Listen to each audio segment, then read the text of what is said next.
Hello everyone, welcome back to the conservatory here at Rathbone Manor, and here's all the stuff I purchased this morning at the flea market or car boot sale, whichever you want. Let's bring the camera in and have a closer look, shall we guys? Okay, so here's everything I bought today. Price wise, this little fellow cost me £1. These were 50p each, and this lot was from my favourite stall. And how much did that cost me? £5. Cost me £5 this lot here. Okay then, so the first thing I picked up was this little fellow right here. Just chuck some gloves on. Right in, I'll just show you this. Okay, because what we're going to do is we're going to look at this later on, guys. You can pause the video now, go down to the comments and take a guess. Take a guess at what you think this little fellow is all about. So what I'll do is I'll just wait here, take a guess, and we'll come back to this a bit later on. These little fellows came from the same stall, and the second tools that I picked up, this little spanner here is quite interesting. I don't know what that's all about. I don't think it's anything special, to be honest with you, because there's no name on it at all. I've no idea what the size is across here. We have a little, as you can see, a little hex just there, and it appears to have, unless this is a lightning cut, this is slightly slotted out, so it might, you know, get different sized nuts in there. I'm not really sure, or you could probably use it for tightening up wing nuts. So whether this is a bed spanner or not, I don't really know. But both of these tools cost me 50p each. Obviously, I had to pick this little fellow up, didn't I? As far as I know, this is not a footprint manufactured item. There's no name on it at all, as you can see there. Look, it's very rusty. I think this is just another one of these clones or copies. And I think this is quite a nice one, actually. I think it's missing its original pivot pin, as you can see, but it's quite rusted up and it doesn't want to come out. But it works, as you can see, quite well. The riveting leaves quite a bit to be desired, as you can see. That's obviously a casting. But yeah, so you know what it's like. It's a little small footprint wrench clone. What size is it? 6 inch. It's a 6 inch copy there, 5.5, 6 inch, 5.5, something like that. Magnetic tape measure. Yes, I'm quite happy with both of these for 50p from the same stall. As you know, I do like to collect a nice example of a footprint wrench copy. 5.5, 6 inch, that's not a bad copy actually. It's going to have to go in the vinegar to free it up because the pivot pin screw is seized solid. This doesn't have any name or make on it at all, so well, I don't know what that's all about, but it's interesting all the same. Okay guys, any ideas on this little fellow here then? It's made in France.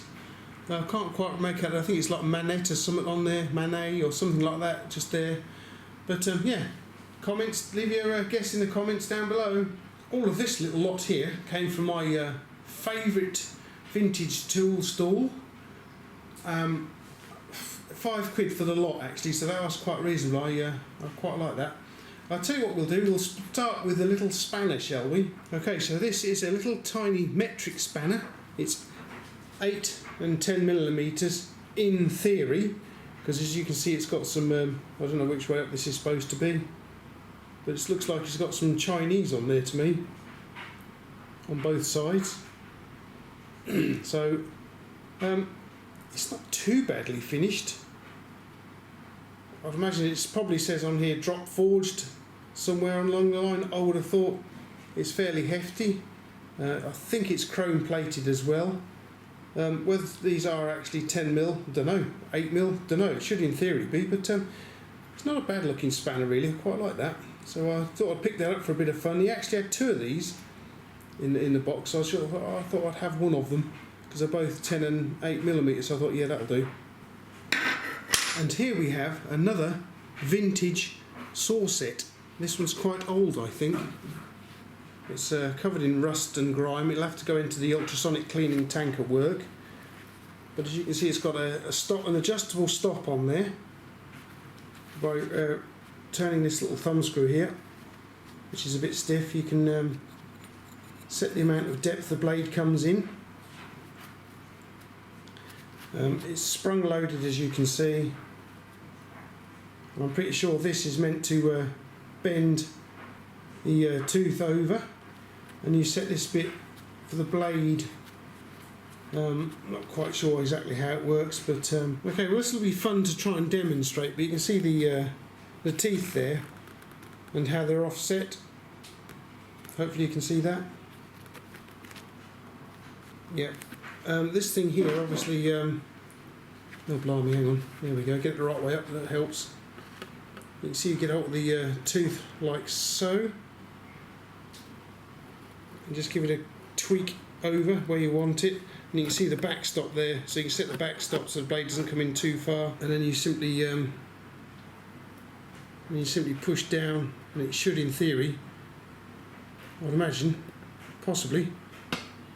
Well, I'm assuming that's what it's all about anyway, for it's a saw set anyway. It looks like one. Not quite sure. Oh, I see. I think I've got it now, yeah. Right, I think I'm there now, yeah. So you adjust this, and then the blade goes in like so, and obviously sits at an angle there. And then you just push the tool down, and it folds the tooth over to the right angle for you. I think that's how it works anyway. I've not seen one like this before. Carpentry tools aren't really my bag at all. I don't know what my late father would think, because he was a carpenter by trade. But yeah, so that's yet another, I think, saw set for my collection. But I say it's going to need a good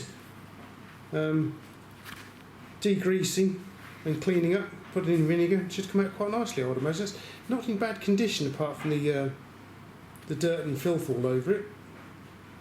And speaking of carpentry, I found this rather nice little cast iron handled keyhole saw.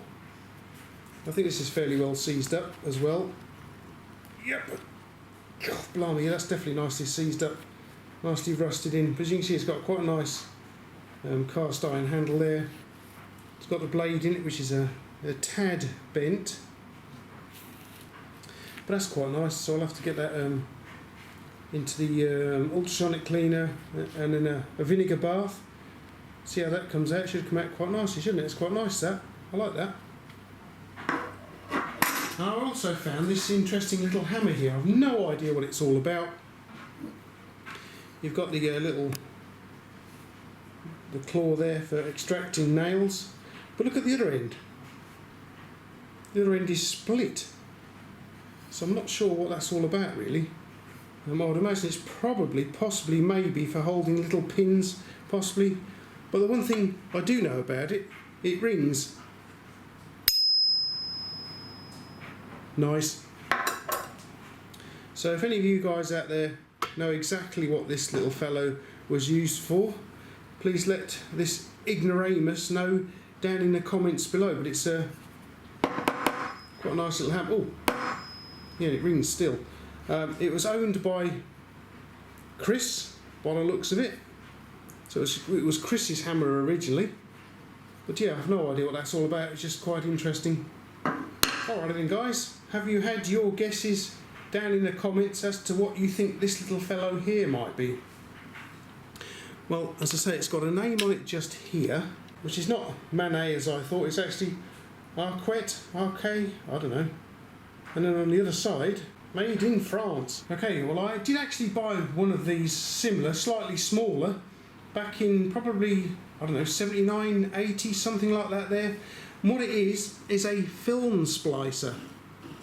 The one I purchased was for Super 8 and Standard 8, but I'm not sure what size this is because it's a lot larger. So we can move this thing off of here. Unlock it here. As you can see, it opens up. There we go. So you can trap your film in here, like so, and in there as well. So it traps it down there like that there, and you bring this bit down here because we've got a cutting edge here, and that splices the film off like so. Then you can open it up, remove this bit of film. You can move this bit of film along to cut out the bit you don't want again, clamp it down.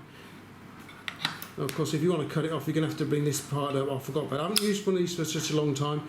Splice it again, open it, and this bit here comes across. What we've got a very rough edge just here, as you can see that. Rough edge is captive. So basically we bring it over like so, and then you remove the emulsion from the film itself. Put your other bit of film you want to glue onto here again. Trap it in there like so. Once you've got the glue on it, you can clamp it down and it will actually glue it, because you've got this little clampy bit here, and that will hold it down while the two halves of film glue together. Then you simply open them both up, remove the film, and then that's your edit, because obviously I edit stuff on the computer these days. We're not using one of these things because these things can take a bit of time to do, bringing the film across where you want it, trapping it down, chopping it off, etc. Messing around. There's a lot of messing around with these things, but I recognised it for exactly what it was when I saw it, and I thought, ooh, look at that! I wonder how much that is. £1. Okay, so next up, almost a star buy, but not quite, is this interesting wrench, pipe wrench possibly here. We've got some markings all over it. Let's have a look, let's get zoomed in a bit. So we appear to have 1 inch just there. Then we've got VBW, looks like NV, yeah, NV in a, or something in a circle there. Not sure what the hell that is. It's interesting. And then we have number 111, and over here, Germany. So this is, I'm going to say, possibly pre-war maybe, a little bit of red paint in there too. What have we got on the other side? I'm not sure what that is. CBGM possibly. I can read that one, chrome vanadium. And you can see how it works. We've got a lever here. And we turn this little screw here, back it to where we want it, and it will open even further then. So it's got quite a little ergonomic grip going on there. And just as I say, 1 inch, so whether it opens up to 1 inch pipe, I'm not sure, but so there we go. Well, it will open a lot further than 1 inch, that's for sure. So yeah. Actually, this, like quite a few other tools in the box this came from, is covered in Coca-Cola, because he had a can of Coke for some reason or another open in the box, and during transit it all spilled out all over the tool. So this is a bit sticky and yucky at the moment, so it'll definitely have to go into the ultrasonic cleaning tank, and then a goodly de-rusting, methinks. Okay then, so let's take a look at today's star buy. And yes, you knew it was going to be a pair of pliers, didn't you? Well, as he was unpacking his van, he said to me, I've got this tool chest in the back. Before I get it out, have a look through it and see what you think. So I had a look. I went in the back of his van there, and it was a great big grey wooden tool chest, absolutely filled with some really, really nice vintage woodworking stuff. Like we had old wooden planes, etc., and squares, set squares, etc., all sorts of stuff. Also, all the kind of stuff that my late father would have really liked to take a look at. But while I was looking through that, I came across these pliers here, and I thought, ooh, look at those. Those look nice, don't they? They've actually got GPO, and it says there, although it's a bit battered, it does actually say there, a Wilkinson Tools product, just there, Wilkinson Tools. And then 1955 GPO. We've got little cutters on the hinge just there, like that. We've also got little cutting jaw that looks a little bit worn, possibly, maybe, just there. And we've also got a little hole just there, which is obviously for doing something with the wires or cable, and then it's very, very stiff, and it's got God knows what in the jaws here. So this is going to need a very good clean out. Let's look at those jaws. Have they been abused in any way? Maybe, possibly a little bit. And there's that little hole just there as well. But other than that, an extremely nice pair of pliers. I just cannot resist a nice pair of pliers when I see them. I think these are very nice indeed. I think they'll clean up quite nicely actually. I'll have to get cracking on these. What do you think of them, guys? For a star buy, very nice indeed. Wilkinson tools. They're going to go very nicely with my other GPO tool here. I bought this one some months ago. You see it's got GPO 1942. Again, it's a Wilkinson Tools product as well. I think this was to do with twisting sleeves onto wires or something like that there, I can't remember. There was a similar pair of pliers you could get as well, which I was still looking out for. But yeah, so my collection of GPO tools is coming along quite nicely now. Okay then, so not a whole bunch of tools bought today, but I think what I did get was some really nice stuff actually. Let's get my gloves back on again. One of my favourites here, apart from the GPO Wilkinson pliers, I like those. But then again, I always like a nice pair of pliers when I see them. I just can't seem to be able to resist them. There's the old film splicer, quite like that. But this is quite nice, this old saw set here. I like that a lot. That's just going to need a bit of a good clean up. The hammer, if you guys know what the hammer's used for, please let me know, with a little split in it. And it also rings, remember. While we're holding it, the cast iron pad saw, keyhole saw, I like that quite a lot. Well, these are interesting too, made in Germany, so I think these may be possibly pre-war because they've got Germany on as opposed to West Germany. Looking at them, I would say they're probably pre-war, wouldn't you? Quite old, quite nice, quite like those. And I do like to collect footprint wrench copies. This is quite a nice little 5.5 inch, 6 inch one. Not bad at all really, quite like that. Just needs a good de-rusting and go into the collection. No idea what this little fella's all about, but I thought it was quite cute and interesting at the same time. Very nice. And perhaps the cheapest item today was this Chinesium spanner here. 8 and 10mm in theory. Whether it is or not is another thing, but yeah, it feels quite heavy and solid, so it might be better than we actually think it is, guys. Okay then guys, so let me know down in the comments down below which is your favourite tool of this lot here. That's got to be mine, hasn't it? The pliers. I do like a nice pair of pliers, so yeah, they're nice. Footprint wrench copy, like that too. I'm not quite so sure about the little Chinesium spanner, but I'll have to give that a go and see how it compares with a proper one.